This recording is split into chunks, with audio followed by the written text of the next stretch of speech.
I knew I was in trouble the moment the wine hit the floor. Not the cheap kind of trouble. Not the kind you laugh off with a napkin, an apology, and a charming little smile. This was €12,000 trouble. A glass bottle shattered across white marble. Dark red wine spreading under my shoes like something dramatic and unforgivable. The room went silent so fast, I could hear the last drops falling from the broken neck of the bottle. Across the cellar, Lucienne Valcourt looked at me. She did not blink. She did not raise her voice. She did not even look angry. That was worse. Lucienne Valcourt was the kind of woman who made anger look undisciplined. She stood at the head of the tasting table in a black silk blouse, sleeves rolled to her elbows, dark hair pinned low, one hand resting beside 6 crystal glasses no one had touched yet. Behind her, the private cellar stretched into shadow. Old barrels, stone arches, iron chandeliers, rows of bottles older than most scandals. I was there to photograph the launch of her impossible wine, the last vintage from her family's oldest vineyard. The bottle I had just destroyed was not supposed to be opened. It was supposed to be photographed, signed, sold, remembered. And now it was bleeding across the floor because I had backed into the side table while trying to get a better angle of her hands. Professional, elegant, very Dahlia Voss. Lucienne looked down at the broken glass, then back at me. Miss Voss. Yes. Do you know what you just broke? My throat closed. I have a guess.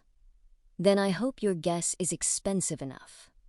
Behind me, Vittoria's voice echoed in my memory from that morning. Don't charm this one, Dahlia. That had been the first warning. She is not like the others, Vittoria told me over coffee, standing barefoot in her kitchen like a woman who knew every dangerous person in Europe and still found me the most exhausting. She's a winemaker, I said. How dangerous can she be? Vittoria looked at me over the rim of her cup. She once refused to sell a vineyard to a prince because he described the soil as pretty. That's dramatic. That's Lucienne. I'm good with dramatic women. You are good at walking towards storms and pretending you were invited. That's also a skill. Not today. The job sounded simple. A private tasting at Valcourt Estate, just before the official sale of Lucienne's final heritage vintage to a group of collectors. No press, no influencers, no wide shots of guests, no careless portraits. I was hired to make the event look intimate, expensive, and untouchable. You photograph the wine, Vittoria said. And Lucienne? If she allows it. That sounds promising. That sounds like a warning. I should have listened. Valcourt Estate sat in the hills above the Côte d'Azur, all pale stone, dark vines, and terraces that looked too old to care about money. The kind of place where families did not live so much as continue. When I arrived, the sun was low, gold dragging itself over the vineyard rows. Workers moved quietly between the buildings. No one hurried. Even the wind seemed trained. Lucienne met me in the courtyard. She was not beautiful in the easy way. She was beautiful like a closed door you wanted very badly to open. Tall, composed, early 40s, with a face that looked carved by patience and sleeplessness. Her black silk blouse caught the light when she moved. A thin silver ring sat on her index finger. No necklace. No softness added for guests. You're Dahlia Voss, she said. I am. Vittoria said you see too much. That depends who's paying. I am. Then I'll see exactly enough. Her mouth changed by 0.5 millimeter. Not a smile. A warning that could have become one if it respected me more. She walked me through the estate before the guests arrived. The courtyard, the tasting room, the terrace, the cellar. Everywhere the same rule. No faces unless I approve them. I've heard that one before. Lucienne glanced at me. And did you obey it? Eventually. That is not comforting. I'm told my honesty is part of my charm. I dislike charm. Noted. And I dislike accidents. That should have been the second warning. In the cellar, she showed me the bottle. It sat alone on a small marble side table under a narrow beam of light. Dark glass, cream label, wax seal the color of old blood. Valcourt, 1989. One bottle? One remaining bottle from the first harvest my mother ever oversaw. I stopped adjusting my lens. That changed things. This is not just inventory. No. What is it doing here? Her hand rested near the bottle, not touching it. Tonight, I'm selling the estate's final heritage collection. This bottle is the symbol. It proves continuity, history, value. To collectors, to vultures. Her voice stayed calm, but I heard the wound under it. I always heard the wound under it. Then why sell? Lucienne looked at me. For a second, the seller felt colder. That is not part of your brief. I nodded. Fair. I photographed the bottle alone first. The wax seal, the label, the dust on the shoulder. Lucienne's hand hovering near it, but never quite touching. Click. She watched me work without speaking. Most clients either perform for the camera or pretend not to notice it. Lucienne did neither. She watched like the camera was a rival she intended to understand before defeating. You don't trust photographs, I said. I trust evidence. That's colder. It's cleaner. Photographs can be gentle, only when the person holding the camera is. I lowered the camera slightly. Do you think I'm not? I think Victoria sends you to places where gentleness becomes dangerous. That was too accurate for someone who had known me less than 15 minutes. The guests arrived at dusk. 6 collectors, 2 lawyers, 1 elegant woman from Paris who laughed like she was testing the acoustics of every room she entered. A man with silver hair and hands too soft for the vineyard he was trying to buy. A younger woman in emerald who looked at Lucienne like she had already lost her and wanted witnesses. I moved through them quietly. I photographed wine against candlelight, fingers on crystal stems, Lucienne's silhouette through shelves of old bottles. Her face only when she gave the smallest nod. She was good at control. Too good. That was the thing about women like Lucienne. They didn't hide because they were weak. They hid because they had learned exactly what the world did with anything uncovered. At some point, the woman in emerald stood too close to her near the barrel wall. I lifted my camera, then hesitated. Lucienne did not look at the woman. The woman did not touch her. But something passed between them anyway. A history, a dare, a grief neither of them wanted priced in front of strangers. I took a photograph of their hands instead. Lucienne's on the edge of the barrel, the woman's near hers. Almost. Not quite. Click. Lucienne looked at me immediately. She knew. Of course she knew. Later, when the collectors moved toward the terrace, she came close enough to speak without anyone hearing. Delete that. I held the camera at my side. It doesn't show your face. It shows enough. What is she to you? Lucienne's eyes hardened. That is not part of your brief either. You keep saying that. You keep forgetting it. I should have apologized. I almost did. Then I saw the woman in emerald watching us from the terrace door, her expression too composed to be innocent. No, I said quietly. I think she's part of the reason you're selling. Lucienne's stillness changed. Tiny, dangerous. Delete it, Miss Voss. This time, I did. No argument, no charm. I turned the camera, opened the image, and erased it while she watched. Her eyes moved over my face, surprised. You expected me to fight? I expected you to be curious. I am. And yet, curiosity doesn't give me the right to keep something you asked me to delete. For the first time that night, Lucienne had no immediate answer. Good. I liked her better without one. Maybe that was why I got careless. The final bottle was brought out again just before the collectors returned to the cellar for the signing. Lucienne wanted one last photograph of it under candlelight. The bottle on marble, the wax seal intact, the estate crest behind it. A perfect image of control. I crouched slightly, trying to get the reflection clean without catching the guests moving behind me. Someone laughed on the terrace.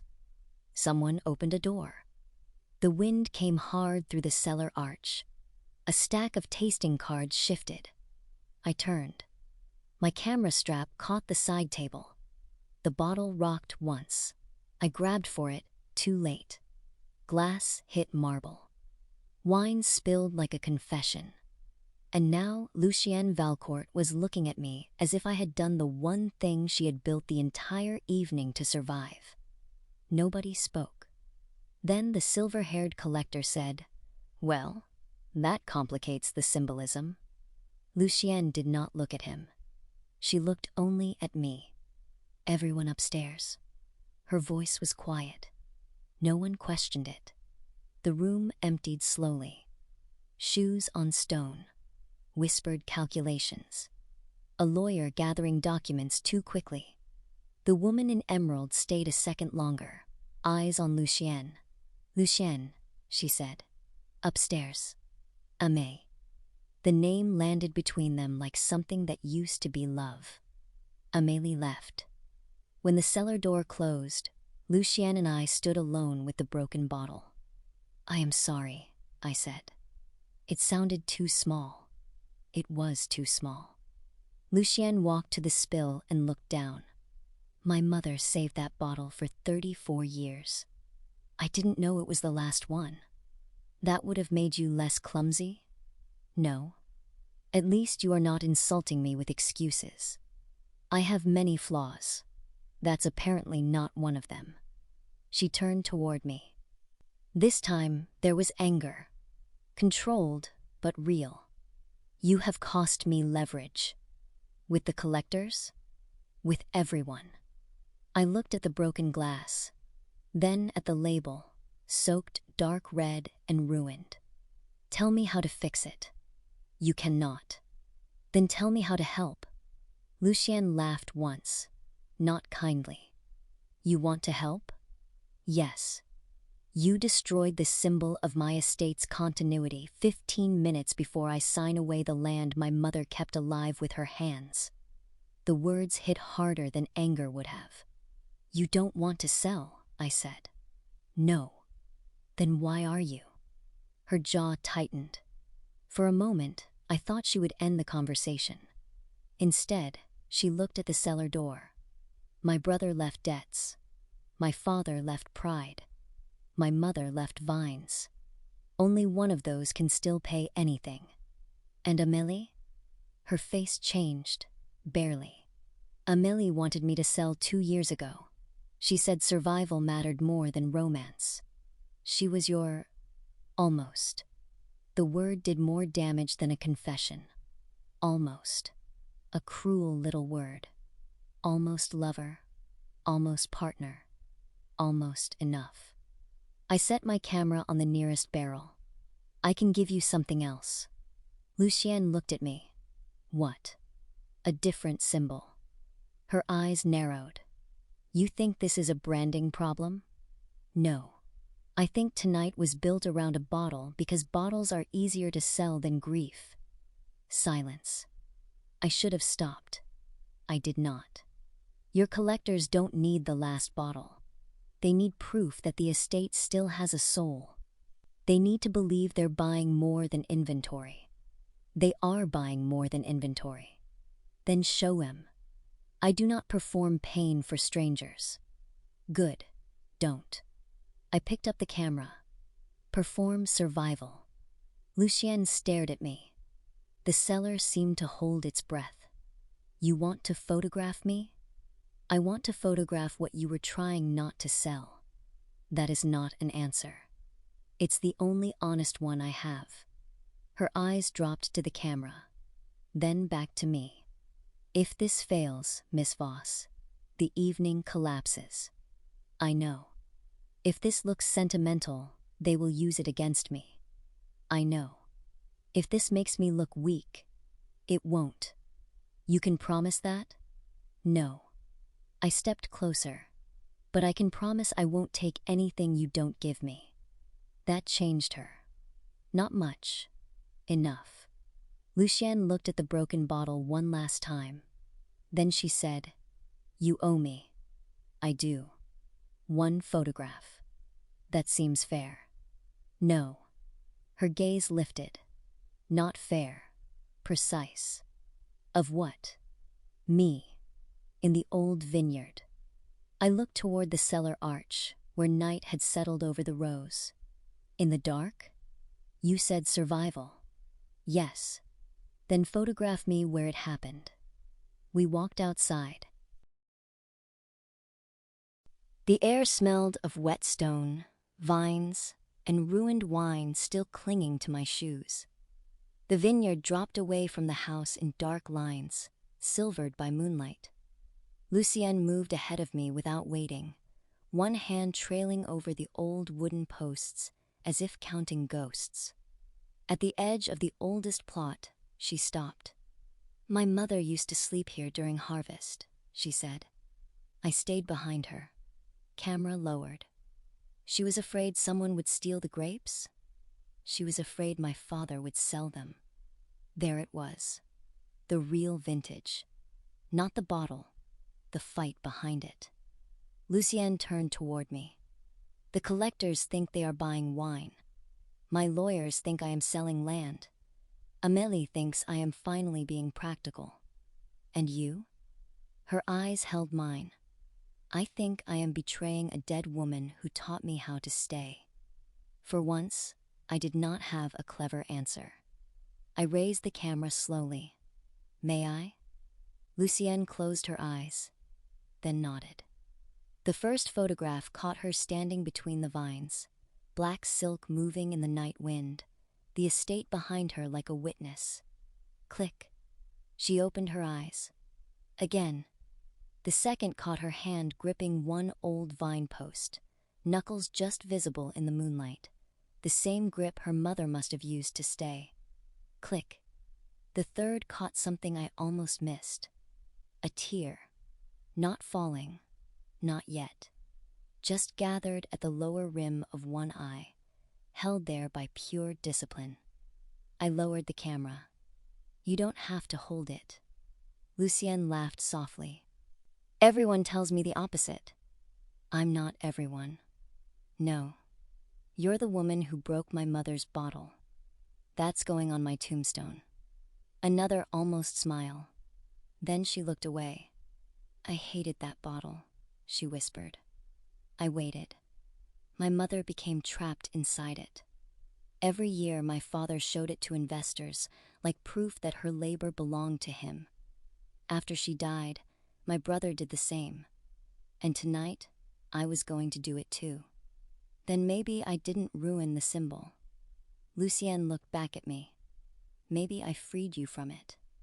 You are very brave for a woman standing near expensive broken glass.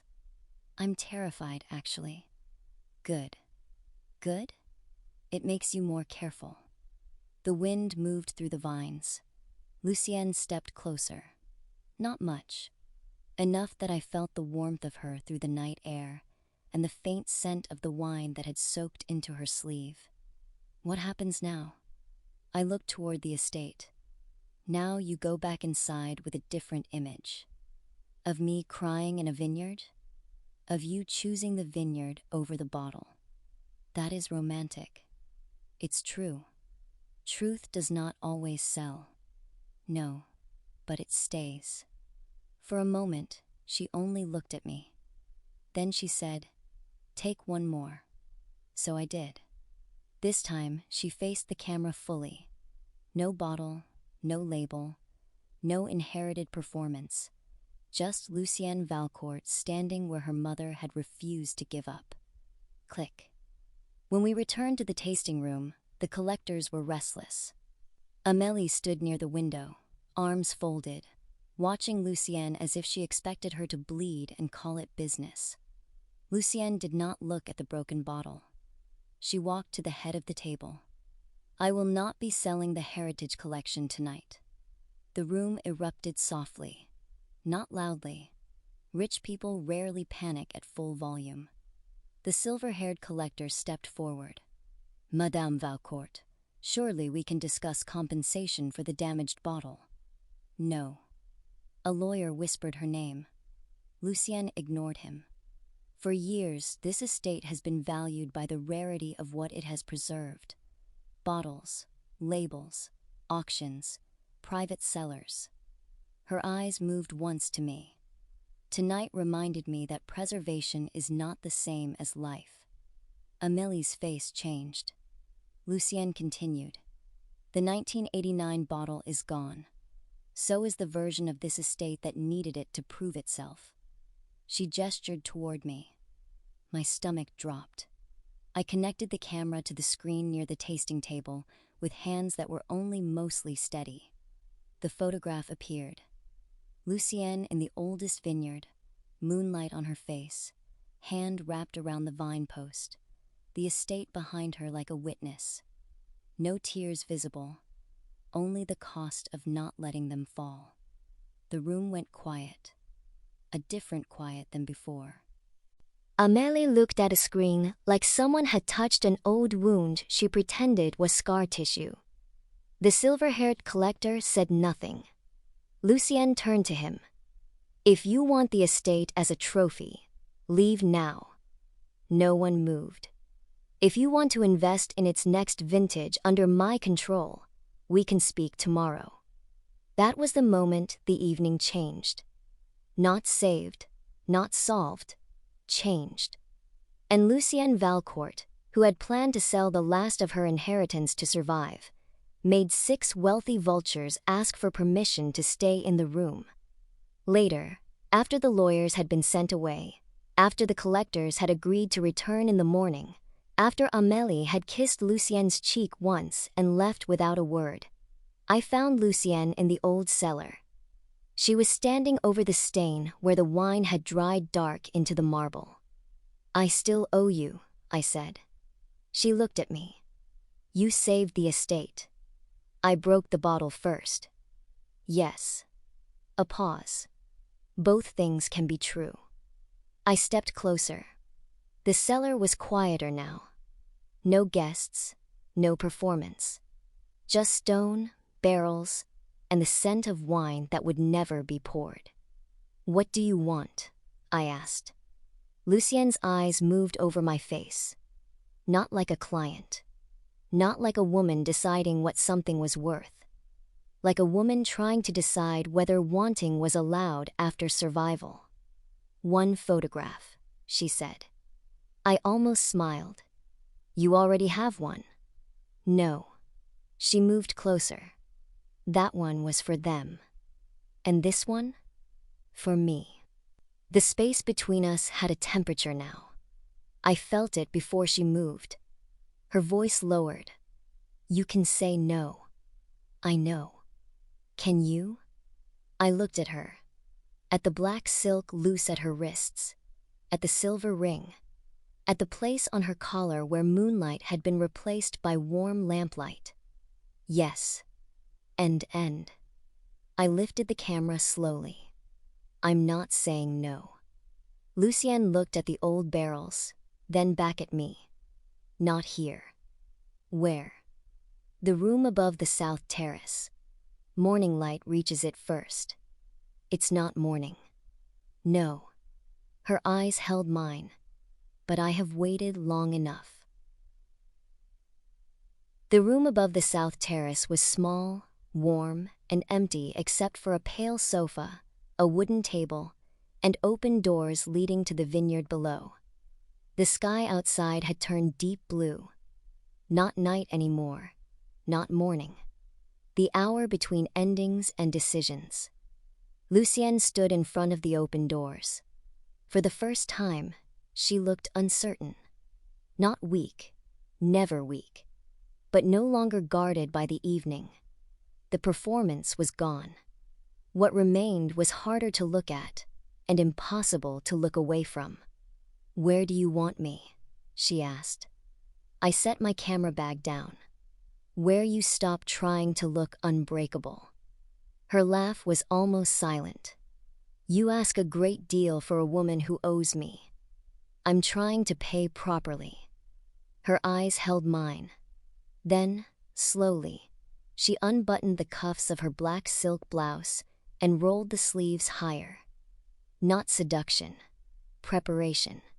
As if being seen required work. Something shifted in the way heat shifts before a fire catches. I raised the camera. Click. Her hands, the silver ring catching pale light. Click. Her throat as she looked toward the vineyard, the long line of her neck. Click. Her mouth before she decided not to say something. "Too much?" I asked. "No." "Lucienne." She looked at me. "Do you want to continue?" The question reached her more deeply than I expected. Her breath changed. Something behind her eyes opened one careful millimeter. "Yes." I lowered the camera. "Say it like you mean it." Her chin lifted. Her eyes darkened. The look of a woman who had spent years being careful and was done being thanked for it. "I want to continue." There it was. The real photograph. Before I took it. The one where permission became desire. I stepped closer. Not enough to touch. Enough that she had to decide what to do with the space between us. The scent of the vineyard still clung to her. Stone and old wood and the dark red ghost of the bottle. And under it, something warmer. Something that belonged to her and no one else. "You keep giving me choices," she said. Her face changed. For a second, she looked younger. Not softer. Younger in the way people look when they remember who they were before the world asked them to be responsible for everything. Then she lifted one hand and stopped before touching my shirt. "May I?" I nodded. Her fingers rested at my collar. Light, careful. The camera hung between us, and for 1 second I hated it for being there. "You broke my bottle," she whispered. "Yes." "You changed my sail." "Yes." "You made me stand in a vineyard and call it survival." "Yes." Her fingers curled slightly in my collar. The fabric moved. My breath did not. "And now you are looking at me like I am the one in danger." I breathed once. "You are." "From what?" "Wanting something that isn't useful." Lucienne stared at me. Then she smiled. Not a business smile. Not a collector's smile. A woman's smile. Small, private, devastating.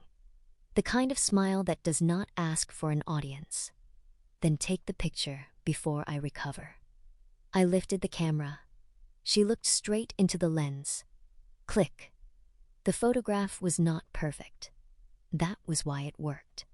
Her hair had loosened at the temples. Her blouse was open at the throat, the top button gone without either of us noticing when. Her eyes were too honest. One hand still touched my collar, visible at the edge of the frame. Lucienne looked at the screen. Her breath caught. "That's not how I look." "No," I said. "That's how you looked when you forgot to perform." She was quiet for a long time. Then she said, "Take one more." I did. And another. And another. Each frame a little closer. Each image a little less guarded. Each shutter click feeling less like work and more like a language we were learning together. When I finally lowered the camera, Lucienne was close enough that I could see the tiny pulse at her throat. Close enough to hear her breathe. close enough that the space between us had stopped being neutral. "Debt paid?" I asked. She looked at the camera, then at me. "Yes." I nodded. "Then I should go." I did not move. Neither did she. The open doors let in the first pale hint of dawn. Somewhere below us, the vineyard waited for morning. The broken bottle was still broken. The estate was still in danger. Nothing was fixed completely. But Lucienne was looking at me like maybe not everything needed to be fixed before it could be wanted. "Dahlia, yes, if you stay now, it will not be because you owe me. I know. And not because I asked you to pay. I know." Her fingers were still at my collar, warm against the fabric. A question that had not become an answer yet. And not because of the photograph. I looked at her mouth, then back at her eyes. "Then why?" Her voice softened to something I had to lean toward to hear. "Because I want you to." That was the line. Not the one between client and photographer. Not even the one between debt and forgiveness. The real line. The one between being chosen and being kept. I set the camera down. Lucienne watched it leave my hands. Something shifted in her face, like a woman who had spent years holding open a door and had finally walked through. "May I?" she asked again. I smiled. Yes. This time, when she touched my face, her fingers were no longer careful. They were certain. Her palm at my cheek, the silver ring cool against my skin, her eyes on mine for one long second before they closed. No audience, no bottle, no collectors, no dead inheritance asking to be defended. Only the warm dark of early morning, the vineyard below, her breath against mine. She kissed me like a woman who had spent years saving the wrong things. And for once, I let the camera miss the shot.